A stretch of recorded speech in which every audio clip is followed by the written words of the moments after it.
Hola amigas, hola amigos, un abrazo muy grande. Les habla Edgardo Fogel.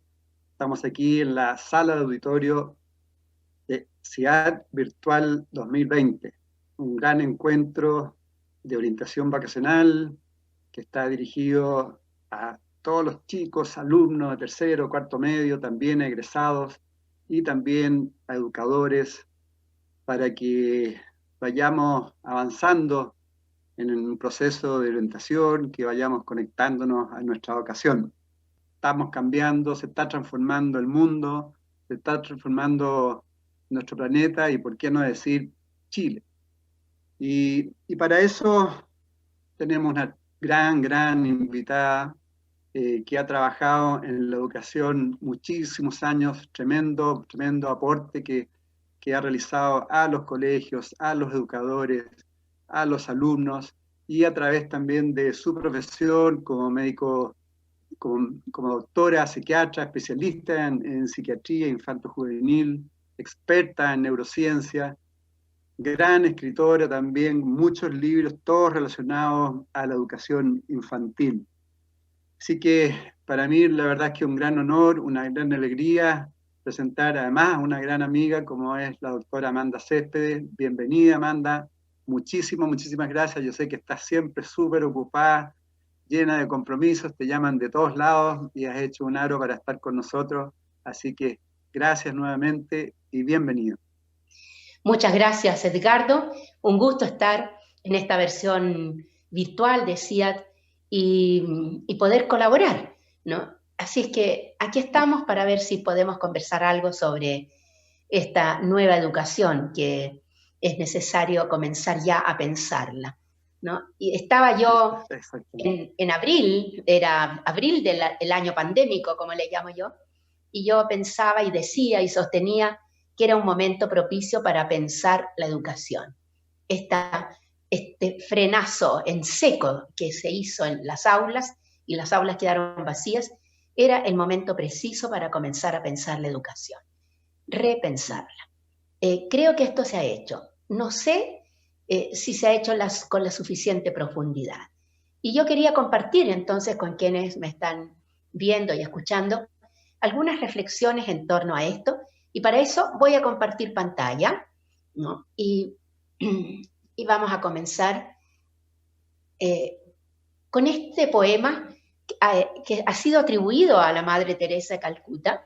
Hay que tener cuidado porque en la web hay demasiado material atribuido a, pero que uno no sabe si efectivamente esa persona lo dijo o no. Es un poema muy lindo, de manera que a mí me hace pensar que verdaderamente le pertenece a la Madre Teresa.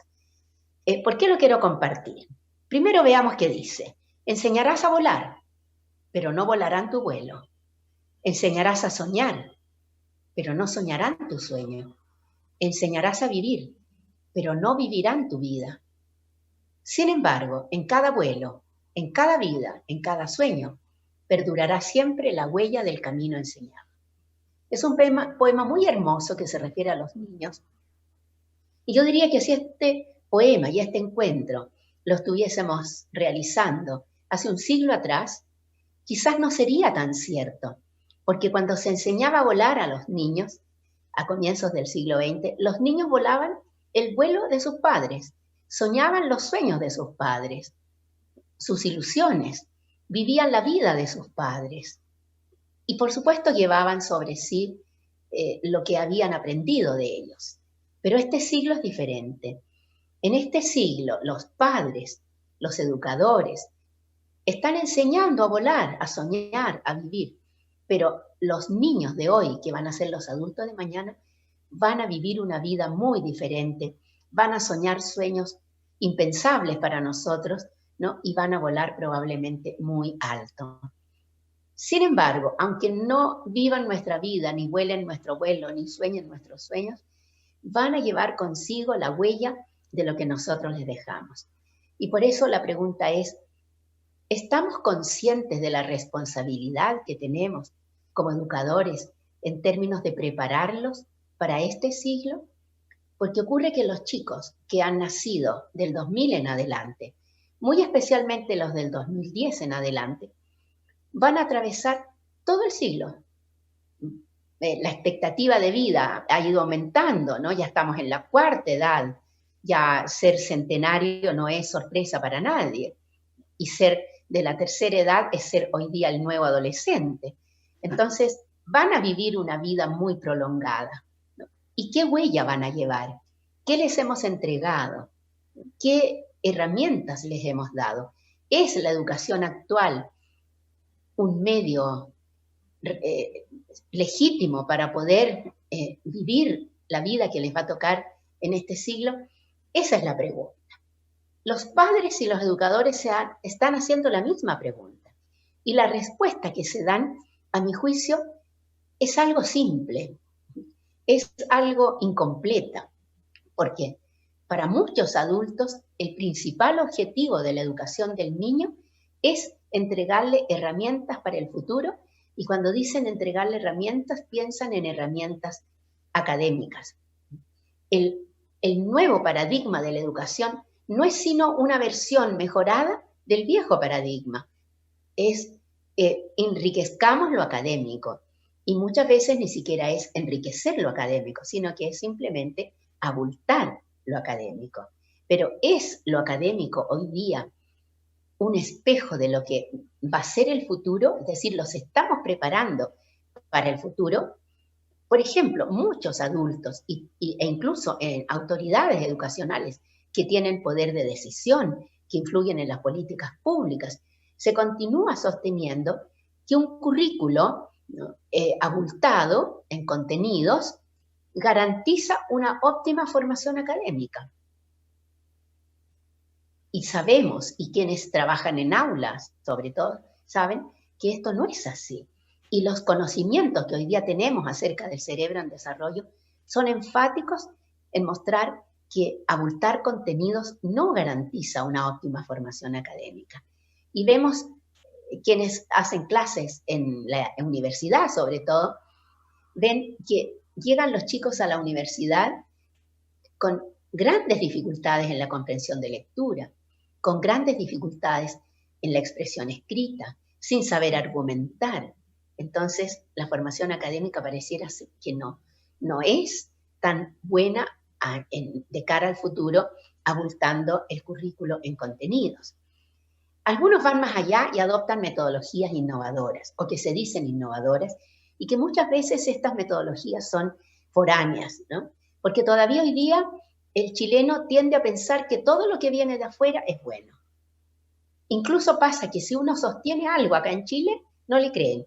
Pero cuando traen una eminencia, ¿no?, desde fuera, que dice lo mismo que uno ha estado diciendo durante mucho tiempo, a esa eminencia le van a creer. Influye mucho lo foráneo, en exceso, diría yo. Y bueno, aquí tenemos una metodología, yo no la enjuicio, puede ser excelente, ¿no?, la metodología STEM, en la cual se afirma que el preparar al chico de hoy día para el futuro implica prepararlo muy bien en ciencias, en tecnología, ¿no?, en ingeniería y en matemáticas. No solamente la educación académica está puesta en el ojo, en la mira, pensando en el futuro. También la educación en casa, lo que se llama educación emocional, ¿no?, la educación en casa. Y nadie, hasta la fecha, olvida corregir a los niños para que no se desvíen del camino que tienen trazado y, a su vez, aprendan a corregir a otros. Ustedes dirán, pero ¿y esta definición de dónde la tomó? Se hizo una encuesta muy grande en Estados Unidos y alrededor del 75% de los padres encuestados dijeron que a los niños había que educarlos para que aprendieran a obedecer y para que cuando fuesen mayores aprendieran a mandar y que no tuviesen que obedecer a otros, ¿no? Existe esta idea de que en la vida hay que tener poder y este poder se ejerce entonces sobre los otros. ¿Y cómo se aprende el poder? Recibiendo el poder de otro, lo que se llama la autoridad vertical, ¿no? Y entonces los métodos de parentalidad se han ido desvirtuando y se han ido inclinando hacia lo que son los métodos correctivos de la conducta, pero no una verdadera formación en el ámbito social y en el ámbito emocional. Y tenemos entonces familias en las cuales se considera que preparar a una chica para el futuro es enfrentarla, sermonearla, reprenderla y decirle eso que más de alguien escuchó muchas veces: eres un flojo, eres una floja, vas a fracasar en el futuro. Entonces parece que el futuro es tan importante que yo tengo que hoy día prepararme para ese futuro. Y tenemos entonces el énfasis en la educación socioemocional mal llevada, ¿no? La educación correctiva.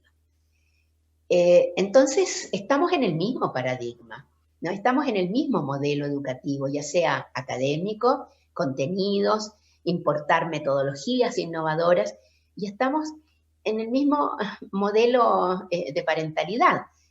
¿Qué tenemos que hacer? ¿Es necesario cambiar? ¿Son necesarios nuevos paradigmas? ¿Por qué hoy día se considera que es necesario? Porque ha aparecido un elemento nuevo en nuestra vida. Porque ha aparecido el miedo. ¿El miedo a qué? El miedo a un futuro incierto, a un futuro desconocido y a un futuro desafiante. Y entonces nos baja la prisa y queremos que los niños aprendan tecnología, robótica, idiomas, ¿no? En muchos colegios han colocado el chino mandarín para que sean buenos en las empresas, en hacer negocios con una potencia mundial. Ha llegado a los adultos el miedo y la prisa. Y miedo porque pensamos en que por primera vez el futuro es incierto. Los padres en el 1920 se proyectaban a 50 años más y sentían que el futuro era predecible. No, las cosas iban a cambiar, pero no iban a cambiar demasiado. A lo mejor los autos iban a ser más veloces, probablemente iba a mejorar el material para construir las casas, en fin, pero no era incierto el futuro. Pero en este siglo se piensa que el futuro es incierto, se piensa que es desconocido y se piensa que es desafiante. Sin embargo, el futuro no es incierto. El futuro es lo que hemos estado construyendo lentamente a lo largo del pasado, muy especialmente el siglo pasado, y parte de este siglo seguimos construyendo. Entonces el futuro no es incierto.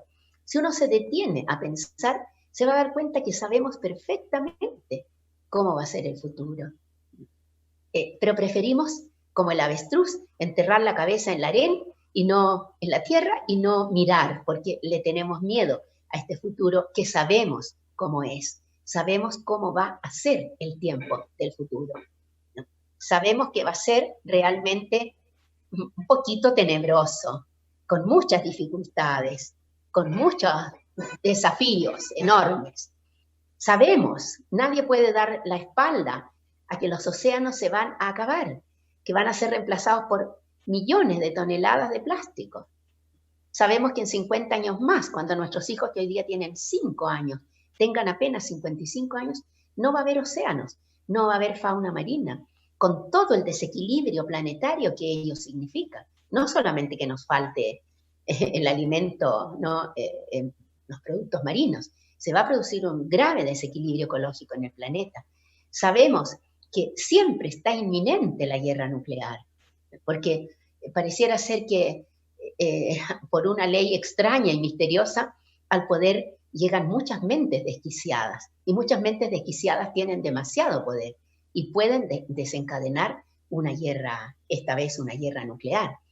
Sabemos que la ingeniería genética ha avanzado tanto, que ahora corremos peligro, porque no sabemos bien si más adelante el vecino que se va a cambiar al lado de nuestra casa va a ser un ser humano, o va a ser un clonado, o va a ser un invento de la ingeniería genética. Obviamente la ingeniería genética va a hacer mucho bien a muchas enfermedades. Se va a poder evitar el Alzheimer, se va a poder evitar la diabetes 2, pero también en manos de personas desquiciadas puede ser muy peligrosa. Va a producirse una deshumanización que ya está presente, pero que va a ser mucho mayor, porque las máquinas van a hacer los oficios que hasta ahora hacen las personas. Y cuando tú te sientas muy enfermo o muy enferma y tengas que ir a hacerte una operación quirúrgica, este es el doctor que te va a intervenir. No vas a ver a nadie, va a ser absolutamente impersonal. Y lo impersonal deshumaniza, porque los humanos somos por las interacciones. Esa es nuestra característica principal, ¿no? Y esto va a ser el Lollapalooza de unos algunos años más. Nos vamos a ir al festival Lollapalooza y vamos a ver esto, no vamos a ver gente. En fin, conocemos el futuro, sabemos exactamente el futuro porque nosotros lo hemos creado. Y la primera señal de que el futuro ya llegó y que nosotros sabíamos lo que iba a ocurrir fue la llegada de este rey coronado, ¿no? El coronavirus, que invadió el planeta como en la mejor de las películas de ciencia ficción y paralizó el mundo humano, paralizó el mundo social.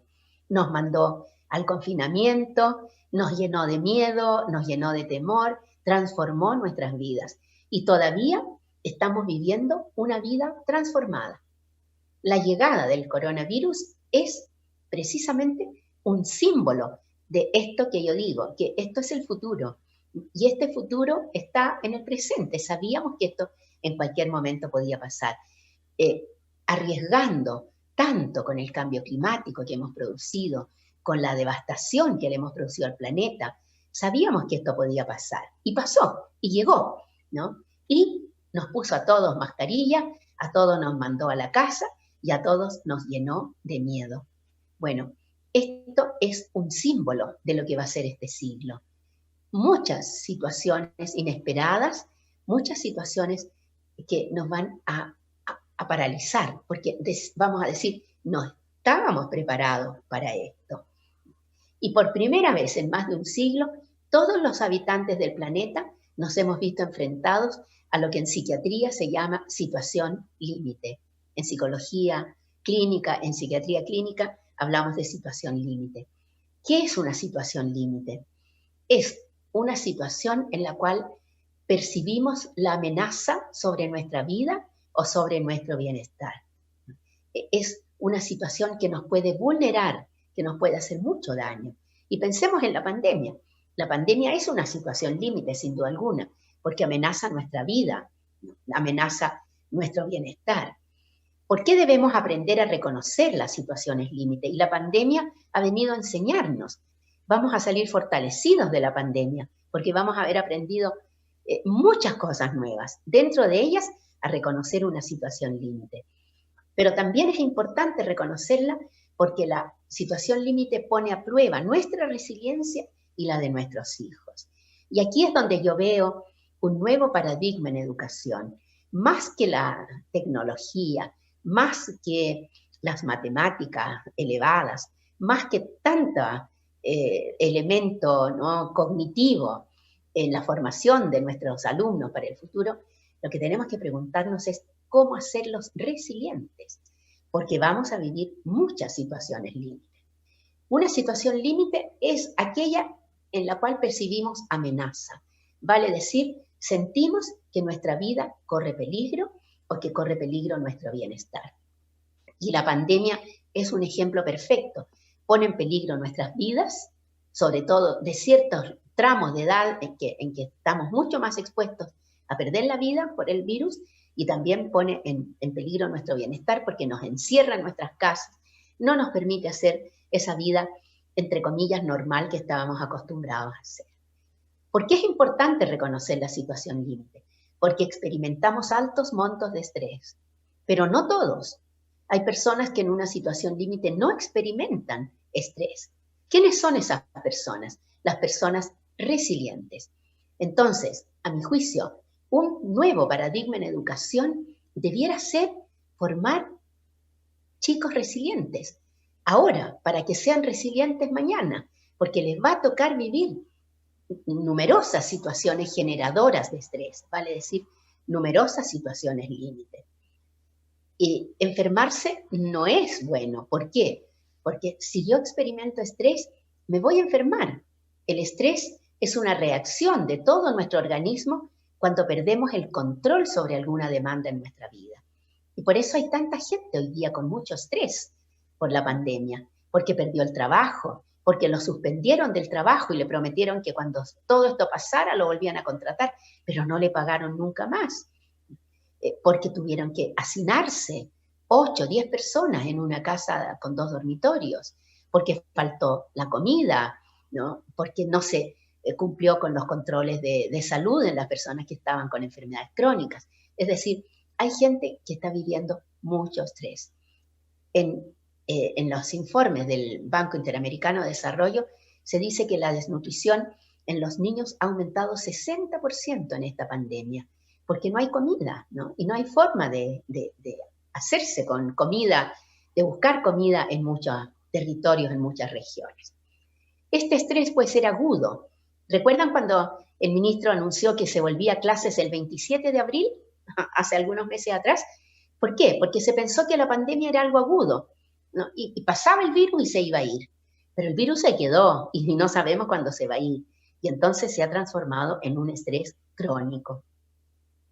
Algunos ejemplos de estrés agudo para que ustedes aprendan a reconocer las situaciones límite.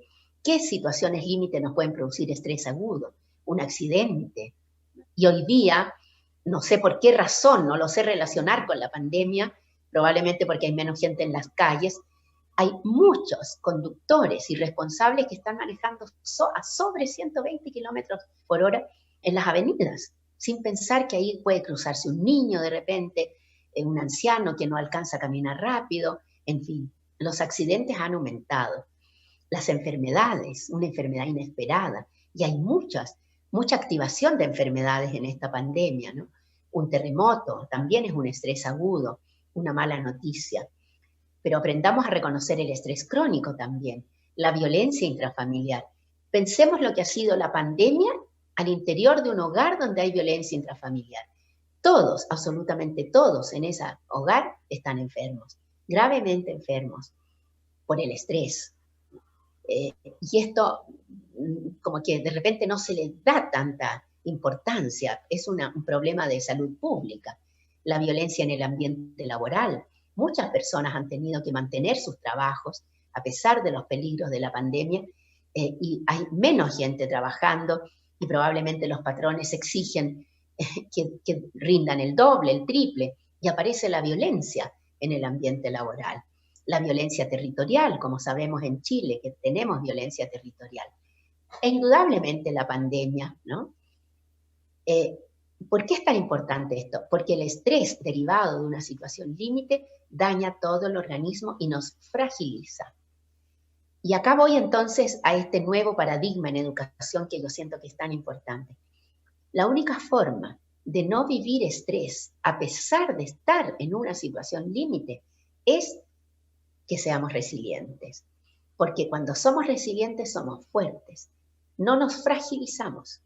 Y hoy día es muy importante que en el modelo educativo imperante se produzca un cambio de mirada, se produzca un cambio de paradigma y se piense no ya solo en lo cognitivo, solo en lo académico, que está agotado como tema, y se piense cómo hacer resilientes a los niños de hoy que van a atravesar como adultos todo el siglo. Todo el siglo. Esto es muy importante porque los que son niños hoy van a enfrentar muchas situaciones límite a lo largo de todo este siglo. Esto mismo yo lo dije, estaba Edgardo presente, ¿no?, en el lanzamiento de mi fundación, la Fundación Educacional Amanda, en el Teatro Oriente, y cuando terminó este evento, una persona se acercó a una de mis colegas y le dijo, esta charla fue pésima. ¿Quién le dio autorización a esta señora a venir a anunciar tragedias cuando la vida para adelante va a ser mucho mejor? Vamos a tener mucho más recursos, vamos a tener tecnología, vamos a tener mucho dinero. No va a haber tragedias. Cuando dañas el planeta, las tragedias aparecen. Tenemos que aceptar eso, que hemos dañado el planeta. Y cuando uno dice dañar el planeta, nos hemos dañado a nosotros mismos también, ¿no? Muchas de las tragedias que van a venir van a derivar del cambio climático. Y ya hemos visto los incendios en California, los incendios en el Amazonas, que son nuevos, ¿no?, y que son producto del cambio climático. Las tragedias que van a venir van a ser producto de la violencia social, y ya la estamos viendo en las oleadas migratorias que se están produciendo en distintos lugares del planeta. Y como ven ustedes en esta fotografía, la violencia social siempre involucra a los niños, ¿no? Estos niños, en esta situación tan grave como vemos aquí, estos niños van a quedar con estrés postraumático, ¿no? Y el estrés postraumático es un daño importante emocional que puede producir graves cambios de personalidad. Esto tiene consecuencias muy serias. También tenemos que tener presente que va a venir una mayor deshumanización progresiva provocada por la tecnología disparada, sin control. Tenemos que tener claro de que necesitamos un control ético sobre el avance de la tecnología, porque la tecnología nos está deshumanizando. Por lo tanto, un nuevo paradigma de educación implica que tenemos que innovar no para que tengan más éxito en la construcción de grandes, ¿no? Naves espaciales o de viajes a exoplanetas. Por supuesto que eso es importante, pero sobre todo es importante formar personas capaces de crear condiciones que lleven a producir profundas transformaciones en la sociedad. ¿Qué necesitamos? La frase abajo lo dice todo. Tenemos que reconstruir la sociedad a escala humana, porque nosotros tuvimos en algún momento una sociedad a escala humana. Chile la tuvo. Chile, hace 100 años atrás, era un país a escala humana. Había pobreza, había desnutrición, pero no había corrupción, no había violencia, no había el nivel de destrucción social, ¿no? que estamos viendo. Tenemos que ser capaces de reconstruir la sociedad. Y eso probablemente va a tomar aproximadamente medio siglo, pero hay que comenzar ahora. ¿Y cómo comenzamos? Con los niños. Tenemos que instalar un nuevo paradigma educacional que transforme a los niños, no a los adultos. Los adultos ya estamos bastante deformados. ¿Qué necesita este siglo? Este siglo va a necesitar de personas resilientes y con un fuerte compromiso ético. Y la única manera de formar a personas resilientes es en el aula y en el hogar. Ahora, yo le doy más importancia al aula que al hogar, porque hoy día hay mucha disfuncionalidad familiar. Entonces, esperar de las familias, obvio que uno quisiera, ¿no?, que las familias formaran hijos resilientes, pero quizá va a ser más constante este trabajo en el aula. Y además necesitamos personas con un fuerte compromiso ético, ¿no?, que es, la ética es lo que se ha deteriorado más. ¿Qué es la resiliencia? Brevemente. La vamos a definir como la capacidad humana de enfrentar, superar, aprender e incluso verse transformado ante las adversidades inevitables de la vida. Eso es. O sea, yo tengo resiliencia porque tengo la fortaleza para enfrentar situaciones adversas muy severas en mi vida sin enfermarme, sin presentar estrés, sin sentir que perdí el control sobre la situación. Y voy a aprender y me voy a transformar, voy a crecer integralmente, ¿no? Esta es una de las definiciones más bonitas que yo uso y que la planteó Edith Henderson Grothberg, psiquiatra, ¿no?, judía, que sobrevivió al Holocausto y evidentemente quienes sobrevivieron al Holocausto nos han dado una lección de resiliencia para toda la humanidad, ¿no? Viktor Frankl, Edith Grothberg, etcétera, etcétera. La resiliencia es una fuerza inherente a nosotros, porque nosotros la llevamos en nuestros genes. Ha sido heredada de nuestros ancestros, la tenemos en nuestro interior. Pero la resiliencia es un potencial, ¿no? Y este potencial puede fortalecerse o puede debilitarse a medida que el niño va creciendo. Y hay factores que la estimulan a desarrollarse y fortalecerse, y hay factores que la destruyen. Y lamentablemente hoy día en la sociedad chilena hay más factores destructores de la resiliencia que factores estimulantes de la resiliencia. Y por eso tenemos que recuperar esto. Todos los estudios ahora muestran que hay factores esenciales para desarrollar y fortalecer la resiliencia. Y esto es lo que más interesa a las personas. ¿Cuáles son esos factores esenciales? Y muchas veces se piensa en factores muy sofisticados.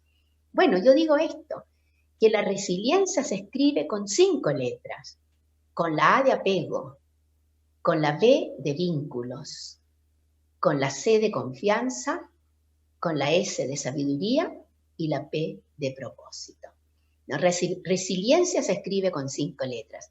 Si nosotros lográramos instalar en las aulas estas letras estaríamos dando vida a un nuevo paradigma en educación, tan extraordinario que ayudaría a reinventar Chile, reinventar nuestra sociedad y volver a que sea la sociedad confiable, ¿no? Ética, bondadosa que algún día tuvimos.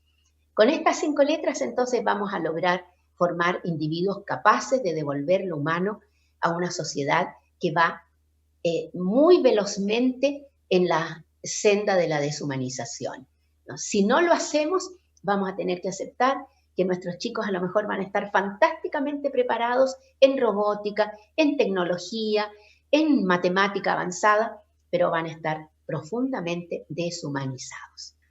Así es que eso es lo que yo quería compartir con ustedes y les invito a que conversemos al respecto, ¿no? Y la idea mía es conversar con Edgardo y con ustedes, por supuesto, si tienen algunas preguntas que hacer.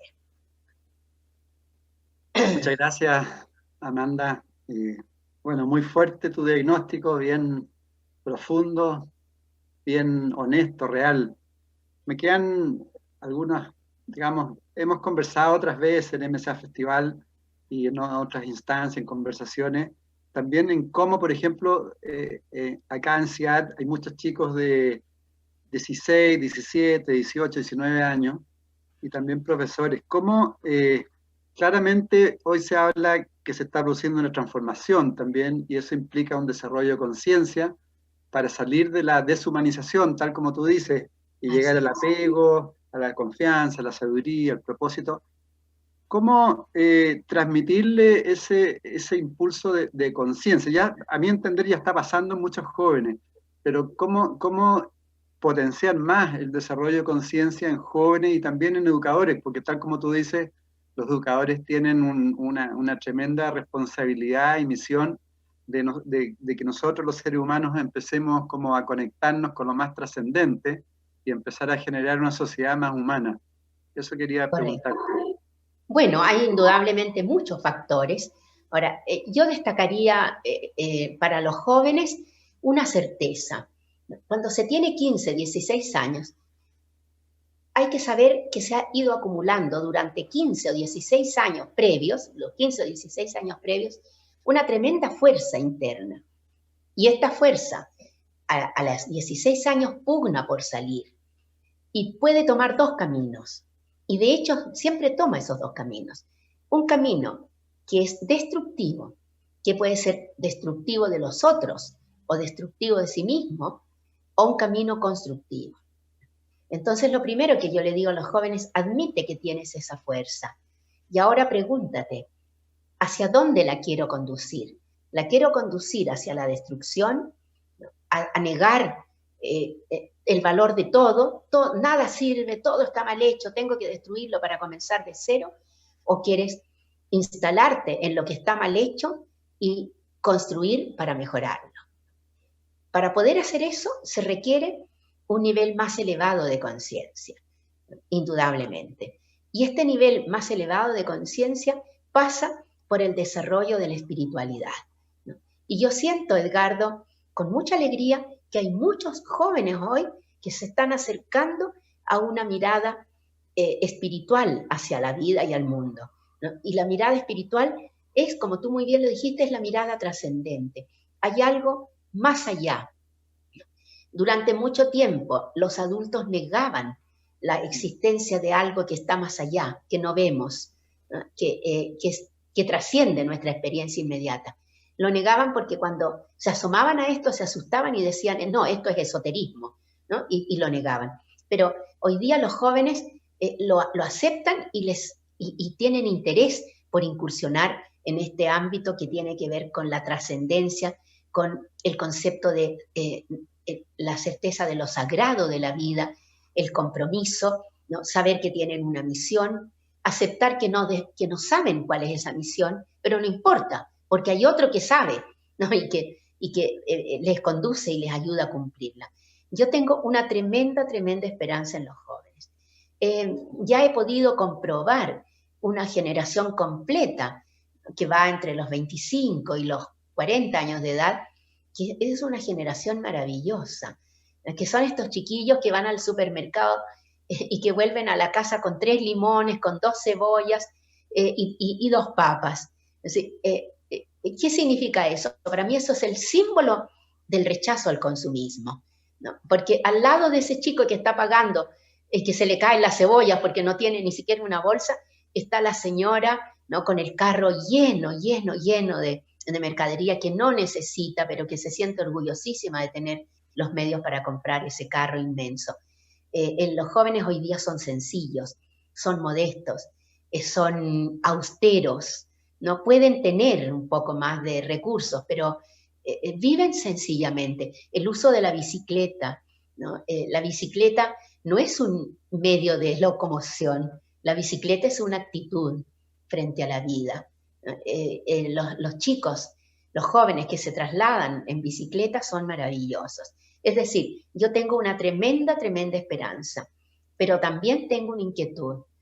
Tengo la inquietud de que los que vienen detrás de estos chicos, los que vienen más pequeños, puedan ser maleados más fácilmente, ¿no? Me da miedo, ¿no? Maleados por la violencia que hay en sus casas, por el absentismo de sus padres que no se comprometen con la parentalidad y por el mal uso de las pantallas.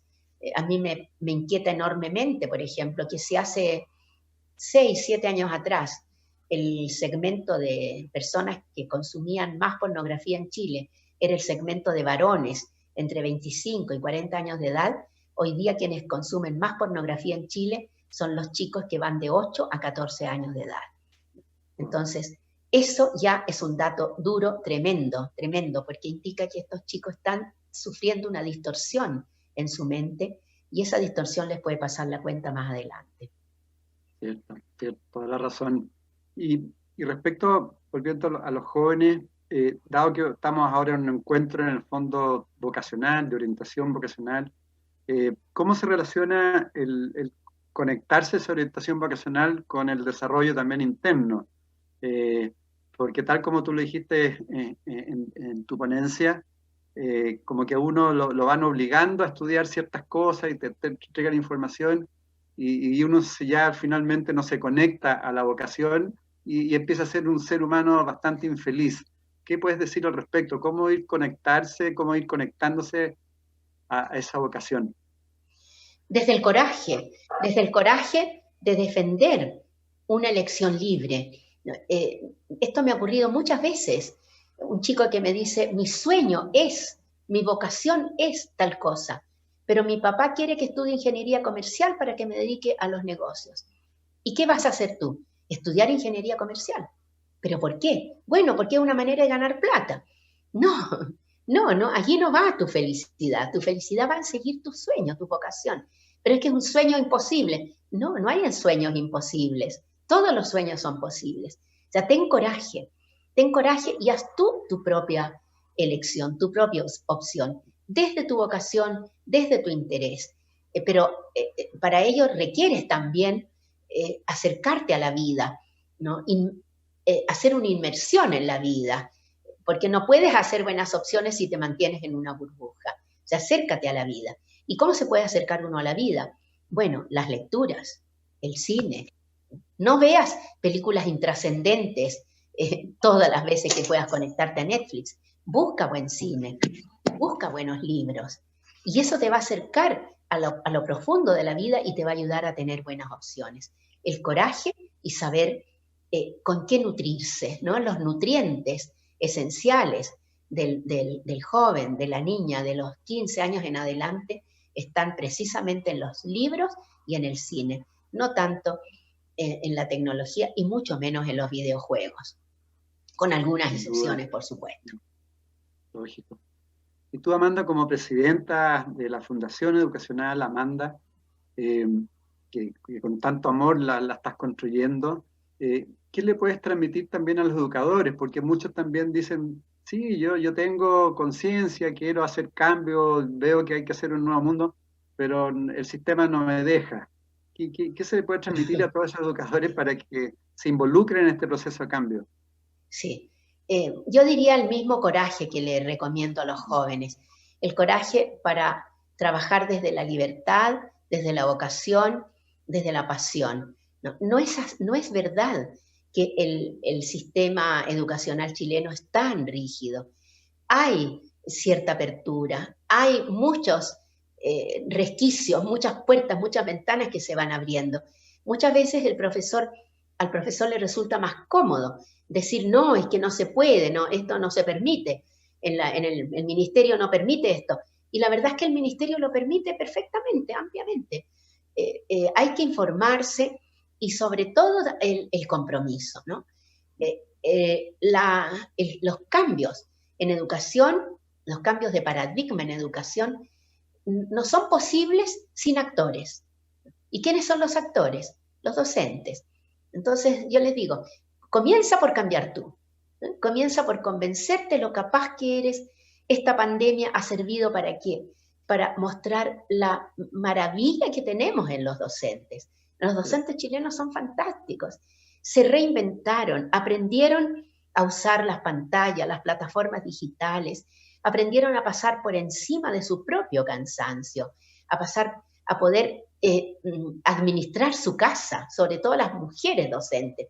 No hay nada peor que administrar una casa con niños en que hay que cocinar, hay que ir a hacer las compras, hay que comprar la comida del perro y además hacer clases en jornada completa prácticamente. O sea, los docentes en Chile han mostrado su coraje, su capacidad, su valentía, su resiliencia. Y eso que les sirva para creer en sí mismos, ¿no? El profesor ha sido ninguneado por tantas décadas que como que se ha creído que no vale. ¿No? Todo lo contrario, el profesor tiene que sentir que vale y que vale mucho, ¿no? Y su profesión es mucho más importante que cualquier otra profesión que pudiera ser más valorada. Yo digo, entre un profesor y un neurocirujano, o sea, no hay dónde perderse. El profesor que construye cultura, construye sociedad, construye conocimiento. Toda la razón, merecido homenaje a todos los profesores con todo el esfuerzo que han realizado en este periodo Maravilloso. tan complejo, ¿no? Igual ahí han apechugado y han entregado lo mejor de ellos. Y también tú fuiste un poquito crítica respecto a los padres. ¿Qué le puedes transmitir también a los padres en este proceso de transformación? A ver, yo diría, tienen que reinventarse, ¿no? Hay que volver a lo que se denomina la parentalidad positiva, la llaman algunos, otros la llaman la parentalidad humanitaria, ¿no? La parentalidad con ternura, crianza con ternura se le llama. En el fondo, no es sino volver a los orígenes, escuchar la intuición de padre. La frase que a mí más me molesta es cuando me dicen, ay doctora, es que yo cometo tantos errores porque nadie nos enseña a ser padres. Y yo digo, pero por supuesto, usted tiene adentro en su interior un libro entero, un volumen inmenso de sabiduría de cómo ser padres. Todos sabemos ser padres, madres, abuelos, solo que tenemos que volver a los orígenes, escuchar nuestra intuición. Cuando nace un niño íbamos a conocerlo a la maternidad, ¿verdad? Lo tomábamos en brazos con infinita ternura, con infinita delicadeza, lo mirábamos y empezábamos a soñar su futuro. Y encontrábamos que era un bebé tan lindo, tan amoroso. Y estábamos muy dispuestos a cuidarlo, ¿no es cierto? Con mucha solicitud. Pero ese niño cumple 2 años, hace la primera pataleta y se acabó la mamá amorosa, se acabó el papá comprensivo. Y ahí empieza la educación errónea, ¿no? La falsa educación, que es lo que yo llamo la educación express, la educación con prisa, y que es castigarlo, amenazarlo, gritarle, humillarlo, en fin. Pero esa crianza express, en que solamente nos fijamos en los comportamientos y tratamos de colocar al niño en el grupo de los buenos comportamientos, aunque sea a través de someterlo, ¿no? Y sacarlo de los malos comportamientos, sin preguntarnos por qué ese niño se porta mal, esa crianza no nos está llevando a ninguna parte. ¿Por qué? Porque cada vez que un adulto humilla a un niño, lo golpea, lo ningunea, como se dice, ese niño va acumulando rabia en su interior. Y cuando cumple 16 años, esa fuerza interna que lleva en su interior va a ser una fuerza destructiva. porque tiene mucha rabia en su interior. Toda la razón. Bueno, ya se nos llegó el tiempo, pasa muy rápido. Tu últimas palabritas, si quieres, yo esperaría tú como una mujer tan sabia que se las dé a los líderes, que hoy día estamos tan metidos en la dualidad, en la separación, en los resentimientos, un mensaje como de paz y armonía. Perdón. Todos tenemos un héroe en nuestro interior, un héroe o una heroína. El dilema es que a veces no lo vemos, ¿no? Pero lo tenemos en nuestro interior. Yo les diría, anímense a sacarlo. Ese héroe es un héroe bueno, es alguien que desea lo mejor, ¿no? Y en muchas ocasiones, sobre todo los docentes, llevan en su interior un tremendo líder. ¿Y qué es un líder? Un líder es alguien que conduce a los demás porque tiene más conocimiento que los otros de qué es lo bueno para todo el grupo. Y por eso los conduce. Facundo Ponce León, un filósofo uruguayo, dijo, el líder es aquel que conduce y que lleva a los demás y los demás lo siguen sin saber a dónde va, pero saben que a dónde va es bueno. Mira qué lindo. O sea, un líder es seguido porque los demás confían en él. O sea, ojalá todos los docentes en Chile pudieran convencerse que tienen un líder en su interior y que ellos son conductores de niños, ¿no? No son pasadores de materia. Eso les diría. Buenísimo, buenísimo. Bueno, antes de cerrar, quiero recordarle a todas las amigas, amigos, que posteriormente vamos a tener una conferencia sobre todo el potencial que hay de las carreras técnicas también. Después va a estar Alfredo Osorio, un gran coach, va a hablar de cómo conectarse con el futuro y vamos a cerrar con el doctor Ricardo Soto. Y bueno, para todas las personas, acuérdense a la izquierda, pueden escribir ahí en la encuesta lo que quieran. Y Amanda, yo te agradezco profundamente, mucha luz para ti. Necesitamos seres humanos como tú que nos inspiren y que nos entreguen mucha sabiduría. Así que nuevamente, muchas gracias por estar con nosotros y bueno, seguiremos en contacto en esta vida. Muchas gracias, Edgardo, por esta invitación y mucha suerte a estos chiquillos que también han sido héroes haciendo su 4º año pandémico. Verdaderamente héroes con todas sus letras. Así que mucha suerte y mucha inspiración. Toda la razón, sí, mucho éxito a todos los chicos. Muchas gracias, Amanda. Gracias a ti. Nos vemos. Chao, chao. Chao.